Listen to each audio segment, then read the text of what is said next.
fonctions somme, moyenne, max et min sont simples et peuvent s'utiliser avec des plages de données. Dans la colonne exemple, les cellules A2, A3, A4 et A5 forment une plage de données.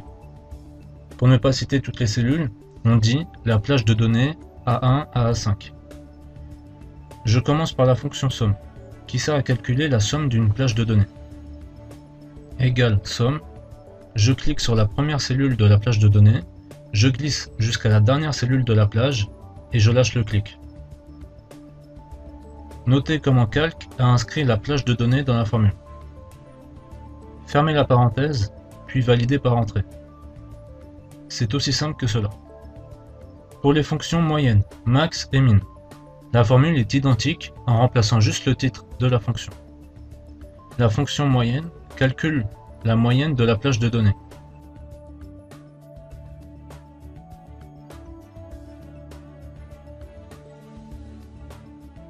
La fonction max affiche la valeur de la cellule comportant le plus grand nombre dans la plage de données.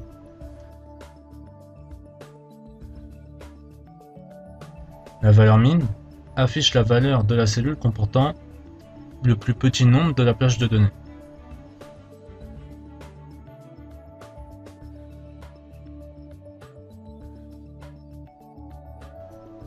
Grâce aux exemples que vous venez de voir et aux 2 cours vidéo sur la fonction si, vous pouvez maintenant passer à une difficulté supérieure. Nous allons observer 2 exemples. Le premier sert à calculer qui, parmi les commerciaux, affiche le plus gros chiffre d'affaires. Le deuxième exemple sert à calculer le montant de la prime accordée au meilleur commercial en calculant 10% de son chiffre d'affaires. Premier exemple, la condition est si, ouvrez les parenthèses, B5 égale max de la plage B5 à B11 en mettant des dollars devant les numéros de ligne.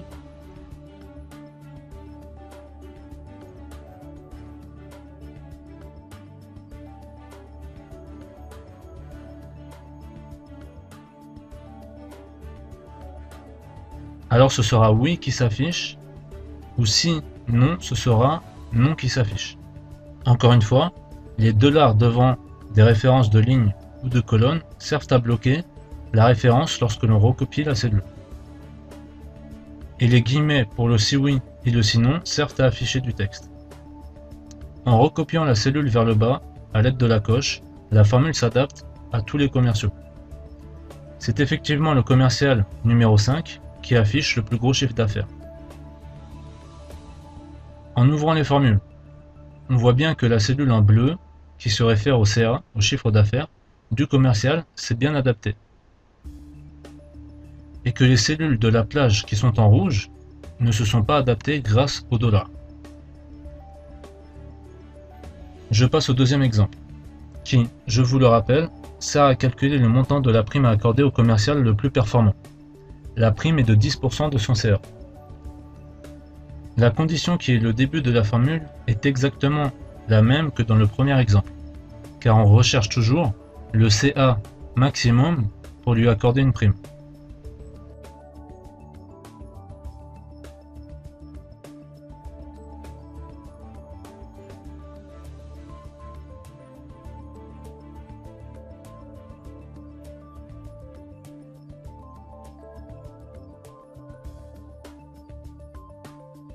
Le si oui représente le pourcentage à lui accorder.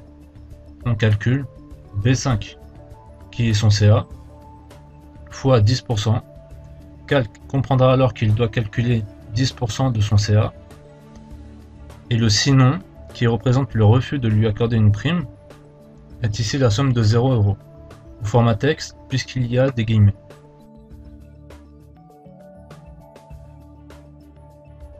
Je valide et je recopie la cellule vers le bas. C'est bien le meilleur commercial avec 7000 € de CA qui reçoit 700 € de prime, soit 10% de son chiffre d'affaires. En ouvrant les cellules, on voit encore une fois que les cellules sans dollars se sont adaptées contrairement à celles avec dollars qui se sont bloquées. Une fois que vous aurez intégré comment on additionne les fonctions, vous pourrez composer alors des formules complexes telle que celle-ci. Ici, je peux par exemple remplacer la fonction max de la cellule par une fonction min, ce qui va demander à Calc d'accorder une prime au commercial affichant le plus petit CA. Cette prime risquerait fortement de motiver les commerciaux à vendre le moins possible, mais c'était juste à titre d'exemple. Pour terminer, je vous invite à prendre connaissance du fichier PDF liste des fonctions Calc. Il regroupe les fonctions de Calc que nous avons abordées et de nombreuses autres fonctions que nous n'aborderons pas.